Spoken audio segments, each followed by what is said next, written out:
Hello again, and welcome to the second episode of /roleplay. This time it is the Vampire the Masquerade LARP. For those of you who do not know what LARPing is, it's live action role-playing. And yes, we did dress up. I'm currently in part of my outfit from my character yesterday. It was Sunday, and unfortunately, I went to bed as soon as the game was over, so I'm doing the episode today, which is Monday. But, yeah, it was a lot of fun. It was, minus the fact I was dead tired throughout the whole thing and probably should have played a ghoul. It was amazing fun. And we had, let's see, we had 4 other people? Yeah. So in total there was 6 of us. So there was the 5 players and the storyteller. And I played a not freshly turned, but she's been here for like 100 some, excuse me, just had Pepsi and now I'm like, oh,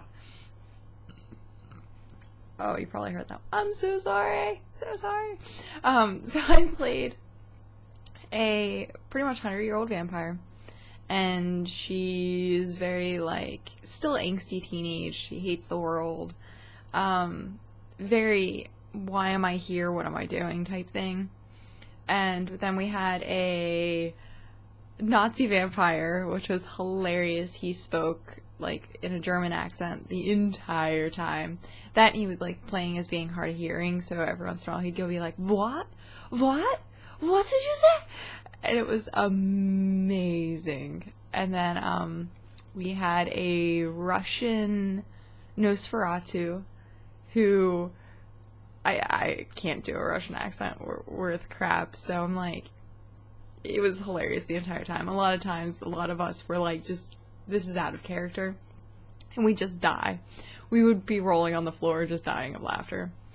And then we had a Tremere, which we don't know he's a Tremere, but I know he's a Tremere. And he was very high up and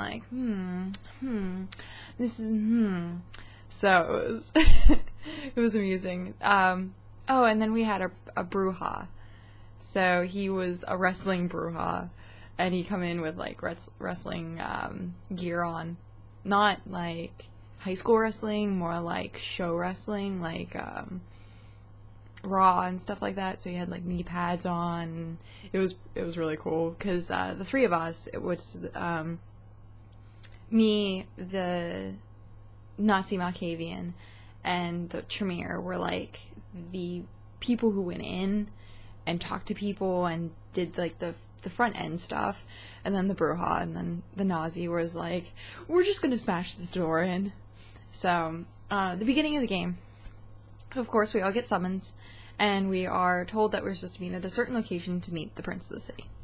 It was just simple, roles, going over things, who does what, who we need to, talk to, if we need, to talk with politics and stuff like that. And then he was there's shit going on in the city, and we want you to figure out.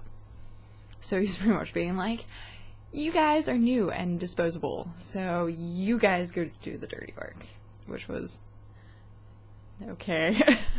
So all of us, as soon as the prince was yeah, you need to go figure out what's going on, we're calling our contacts, hey, what's going on, do you have any rumors, what's going on. So it was probably about an hour of us role playing that out, which was amusing because a lot of us were just on our computers or on our phones, and then social interaction, which was just really weird because when you get so many different personalities in the same room, it's just a lot of times we just started completely derailing off the tracks and then just going off on these little humor tangents. So it was definitely interesting for that beginning part where everyone's just we don't really have anything to do right now, but we're gonna socialize. And our first rumor was to go see a patient in a medical/mental facility, and like I'm still remembering this in my head, and it's hilarious. I wish I had a picture for you guys because this is hilarious. So my character being very I'm better than everyone, like, went into this like really not dirty place, but like like to her standards dirty place. So like the entire time I'm sitting there like this, and I'm listening to the conversation, but I'm like not touching anything, and my shirt's like up my nose. But so we walk in and there's like no one there, and so we're like, well, what's going on? This is supposed to be like a hospital-ish. It's like, think Med Express, but like a meh version of Med Express. So when we finally actually like find someone, it's a nun. And this is the part that every one of us is just like dies of laughter, because we did it here. So like I had all of my huge repertoire of things that like my closets, my costume closets, all the stuff that I had access to. So I was like, you know what? This is out of me to like have one of these, but I had a nun Halloween costume. And I run upstairs and I grab the headband, which is like the habit that they wear, and I come running downstairs and I put it on the storyteller. And it was hilarious because he is very like, he's a masculine man, not like hugely masculine, but masculine man. But he has long hair. So he's like standing there wearing this habit, and all of us are just dying. We're like dying of laughter. And so eventually like we get used to it, and like so we can continue on with the scene and stuff like that. And we meet the patient, Bill, who is like rambling on about stuff, like random stuff. Something about a bear being in the room with him. He's hearing music. The main like / shortest nurse has a jackal head. There's an elephant in the kitchen. I mean, like weird stuff. So of course we're trying to figure out whether the fact that people are getting sick and going mad has anything to do with the supernatural. So our Nazi vampire is he like dives into this kind of thing. Like he's a psychiatric. Was it? You know, like he's psychology end of things. I can't think of exactly what he said he was, because he was like a very specialized thing. And then the Tremere that we had also had some sort of like doctor knowledge. So I was standing there the whole time, and I actually, this is funny. I wore this, my little cat bag through game so that I could have like all of my stuff in it. Oh, my character sheet. Character sheet. Oh, upside down. My name's Lystra. Lystra. But yeah, I don't want to give too much away. So again, my repertoire of things that I have in the house.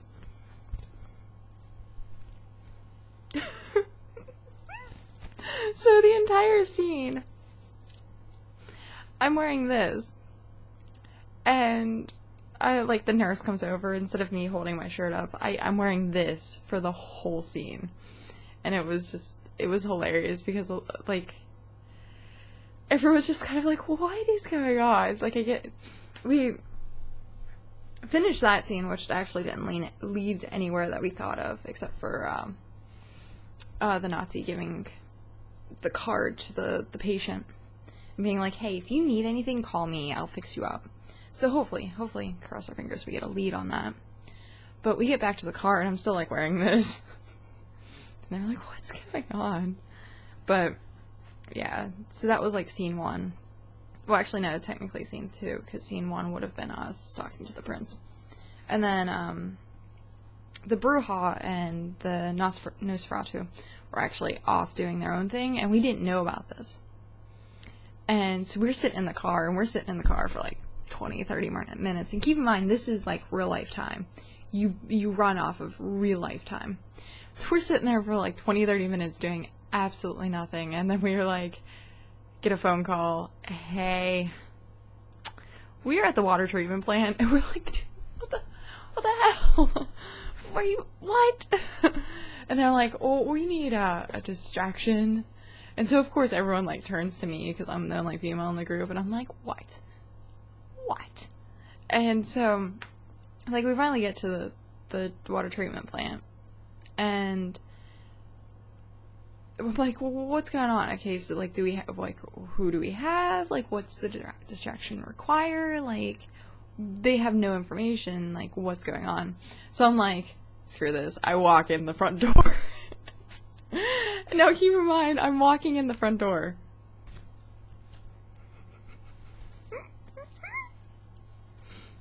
Oh, if I can put my...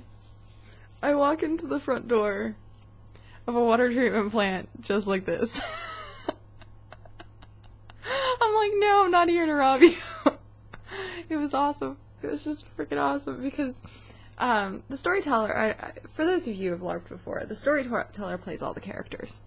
All the NPCs, at least. So, like, we play our character, and then the storyteller acts out, like, all the other ones. So, it's, like, this security guy who's, like, has this flashlight, and he's like, what's going on? Who are you? And I'm, like, dressed like that, and I'm like, hi. I'm just here for a visit, and, like, I actually have, on my character, Dominate, which means that I have actually 3 levels of it. So the first one is just 1-word command. That's it. Second level is, like, a suggestion, like, you want to go outside right now. So Jedi mind tricks. And then the third one is that you make them forget for an hour what just happened. And then you can replace that memory with something else if you want. Or you can just permanently erase it, but you have to actually spend a mental trait on it. So, I was like, at first I couldn't figure, because this is like my first actual like vampire game that I've played in, so I'm not familiar with how things run and how things work. So like the entire time I'm standing there, I'm like, you want to vacate the premises? And he's like looking at me like, what? And then I'm like, gosh, how do I do this? Like, I looked around and I'm like, how do I dominate this person? Like, I thought it was like you say a word and they leave. So no, it was just like, I completely botched that, but I was just like, you can tell the new player. The new player. And, so it ended up like, I told him to leave. I was like, I dominate you to leave. And he just like walks back into the treatment facility and I'm like, probably should have picked a different word. I'm like, damn it. But it ended up being rather interesting because then the Bruja that broke in, he found him, and the Bruja was just like, you want to leave, I didn't do this, go figure out who this other person is. And then the Nosferatu, who was breaking into the computer systems at the time, trying to get all the information on what was going on with this water treatment plant, which happened, like, they shut off, like, a couple, of, like, the valves, the thing, I wasn't in the scene, so I wasn't really paying attention to it that much, but, like, they shut something down, and they're not sure who shut it down, so the Nosferatu got in there and was like, we're gonna try and figure out who shut this down. And he was, like, trying to hack into the computer with absolutely no computer skills, so he was, like, trying every password under the sun that was in this guy's office, and it was just, like,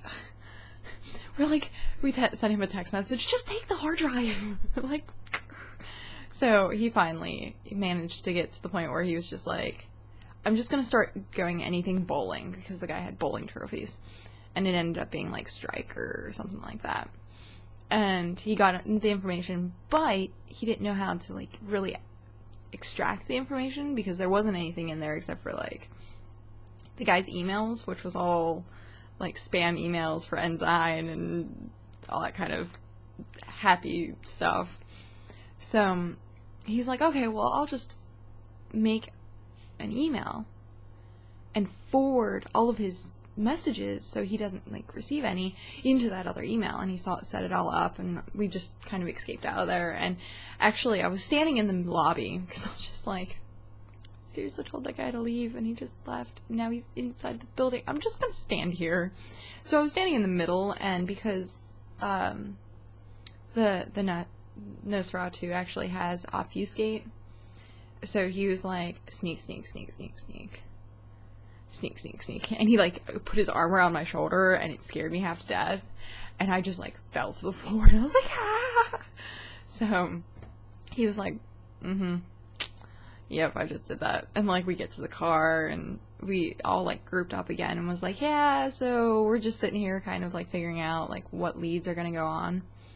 And that's kind of where we ended game. We went back to a public, well, not really public, but a private Elysium. And we were like kind of just trying to figure out like what's gonna happen next game. And we actually, it's mandatory that, well, not quite mandatory, but preferred that we write like our downtime. So throughout the week we tell what we're doing, and they try and keep it as realistic to like everyday life. So we play Sunday, we group up Sunday, you then have like the rest of the week to be like, hey, this is what I'm doing, and then you come back Sunday and you group back up again. So they try and keep it as realistic as possible. And I like that. I like that, actually. Instead of like D&D games where you're just like, yeah, 3 days have passed and it's an hour, and it's like, okay. Okay. But yeah, so I can't wait. We'll do this every Sunday, and like I said, I'm gonna do this for every game session. That way you guys can figure out what's going on as well, and figure out if our characters are gonna like, you know, survive, because with VtM, that's kind of what it is. Can you outlast everyone else? So, but yeah, hopefully you guys have enjoyed this. Wanted to see about getting a couple more things like to show you guys like through the games and stuff like that. I wish I had a picture of the storyteller with the habit, because that was hilarious, and stuff like that, like random stuff that happens. I want to do like pictures of everyone's outfit each week. This was mine, and it was, the t-shirt says, I'm gonna sing the Doom song now, because I'm playing a Ventru, which is very like high society type like person, but my character myself is not like that. Like, she doesn't care. Think of Molly from Harry Dresden. Like, she's stuck in this situation, but she's like really rebellious. That's my character I'm playing. So I was like, yeah. I'm currently in like comfy pants, or else I'd show you the rest of the outfit, because it was like tight, pair of tights, and then like a cut-off skirt with like a satchel and like boots. It was a really cool outfit. And then my cat bag that I kept everything in. So it was pretty cool. Each week I'm gonna try and do another like punk rock style for her. And actually the Nazi vampire, he was dressed in like a full suit with cane. The Nazi was dressed in like grungy looking clothes, so like pants with holes in them. It was really awesome though. He had like a Punisher shirt, so it had the Punisher logo, and then it was like his mouth, so all you saw was his eyes, and he had his hood up the entire time. It was awesome. And then he talked in the Russian accent. Awesome. And then the Tremere was dressed, I wanted to say like urban cowboy, because it was like plaid shirt, blue jeans, nice boots. So it was definitely interesting. I was the odd man out, being all like, I'm not dressed, but I'm dressed. And I can't wait for like a formal court to see what people dress up in, because that'll be cool. I have a secret for that, and I will actually, like, the day that formal court happens, I'll make sure to still wear the outfit so that you guys can see, because it's going to be awesome. But I'm going to actually head off of here, and I shall see you guys hopefully tomorrow. That actually hurt. Wednesday is D&D again, so be expecting another slash roleplay on either Wednesday or Thursday. Hopefully I can get one like right after game, that way it's fresh in my memory, because this one was like a little hazy. I'm like, I slept and I got up and I'm like, I'm missing a lot of details. So hopefully the next video will be right after game. So I shall see you guys again later. Have a good one. Bye-bye!